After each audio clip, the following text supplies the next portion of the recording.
see there's a large police presence, and I imagine you expect this to go off without a hitch. Well, absolutely. We always contract with Garland Police Department when we have events here. This is in the city of Garland in Texas. We utilize their services for many of our events. The larger presence here was done in large part because of the requests by the event organizers as well. They had an outcry and a concern for security. They visited with the folks here at the Colwell Center who are responsible. They got together. We also took some intelligence gathered from the police department from the last event, combined all of those things, and you see the security presence that's here today. We're back, safe in Canada. We're talking with David Menzies. Welcome back from Texas. Well, thank you so much, Ezra. Great to be here. You know, you went down there to Texas for Pamela Geller's art exhibit, the free speech exhibit of the Mohammed cartoons. Correct. We thought it would be an interesting story. We never thought it would be a terrorist attack. No, we didn't. And yet, luckily, it's better to be over-prepared than under-prepared. I would say for Garland, Texas, this was their version of the G20 event, Ezra. Huge police presence, even portable observation booths. Remember, it's a conference only attended by about 100 or so people. You had to walk about 6 or 7 football fields where you parked your car to the conference center. So when you look at things, and as it turned out to be, the opposite of a soft target, a very hard target, and there were some of the police there were SWAT guys in the full tactical gear with automatic weapons. So it really, truly was a suicide mission for anyone to go into this event. Very different than the laxity we saw in Charlie Hebdo. They had a lock. They had a cop outside who I think was unarmed, but basically a couple of terrorists could burst in. That didn't happen. How many police and SWAT and security do you think there was at the event? Would there be 10, 20? Oh my gosh, I know Pamela Geller spent of her own money more than $10,000 in extra police security. But there were, a couple of dozen police cruisers at least. This was before the attack. Before the attack. So these guys coming in, these terrorists, they must have seen this, or they must have thought they don't care. They want to go out in a blaze of glory, just take down 1 or 2 cops with them. Well, Ezra, what I think is they overestimated their skills as jihadi warriors. Because of the timing of the event, the fact that they showed up around 7, which is when the conference ended, I have an idea that they were either going to start picking off people leaving the building one by one, or they were going to rush into the conference center and shoot everybody around. And I'm telling you, given the firepower they had, those people, including yours truly, wouldn't be here today if not for that security. And by the way, that police officer with Garland Police, think of this, Ezra, just using his service revolver, single-shot revolver, took out 2 guys with automatic weapons. He's a hero. Yeah, that's incredible. Don't mess with Texas. Oh. Well, now, you were down there, and we saw some of your footage you took on your iPhone that night, sort of when things were a little bit up in the air and there's some confusion.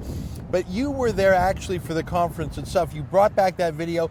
Give our folks a bit of a teaser or a sample of what we're going to see in the days ahead. What did you see before the terrorist attack?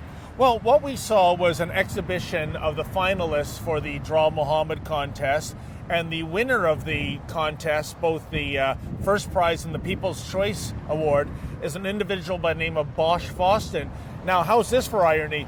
Bosch Foston used to be a Muslim himself, and now he's critical of what's going on in radical Islam. And there was an exhibition of not only the caricatures, but also, Ezra, of depictions of Muhammad throughout history that have been rendered by Muslims. And when you look at this whole question about how this is blasphemy to depict Muhammad, well, where is it written? It's not in the Quran. This is the surprising part because, as I said, going back centuries, you do see these depictions. So everybody was in the conference center taking this in. There were speeches by Pamela Geller, Robert Spencer of Jihad Watch, Geert Wilders, and Bosch Foston, the winning artist. And everything was going, according to plan. And then around 7 o'clock Texas time, people started to file out after the main speeches. And then all of a sudden, hell broke loose. People were running back into the conference room, being chased by police. Even though, believe me, the gunmen never got within, 5 football fields of the conference center. Wow. We were then herded to an adjoining arena, and we were kept there for about an hour before school buses came and started ferrying everybody out. And Ezra, when I was in that arena, what I loved was that here are, First Amendment advocates, free speech advocates, war veterans. And what they did, it wasn't panic, it wasn't crying, it wasn't terror. They broke into spontaneous singing of God Bless America, the Star-Spangled Banner, and then chants of USA, USA. It was almost like being at a sporting event, but it was so sincere and heartfelt. Yeah. And even as a Canadian, I just felt this so endearing. Yeah. Well, thank goodness you're safe. Thank goodness everybody's safe. Thank goodness the 2 terrorists are dead.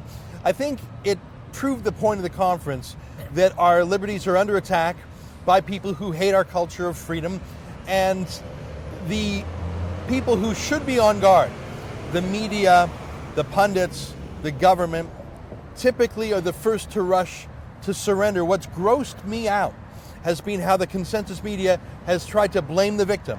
Yes. Blame Pamela Geller, blame anyone who showed up. I think that Pamela Geller proved her point, the terrorists proved her point, and then the media proved her point again. You know what, Ezra? Pamela Geller had a fantastic point to make on that issue of those critics that say, why are you doing something so provocative as having a Draw Mohammed contest?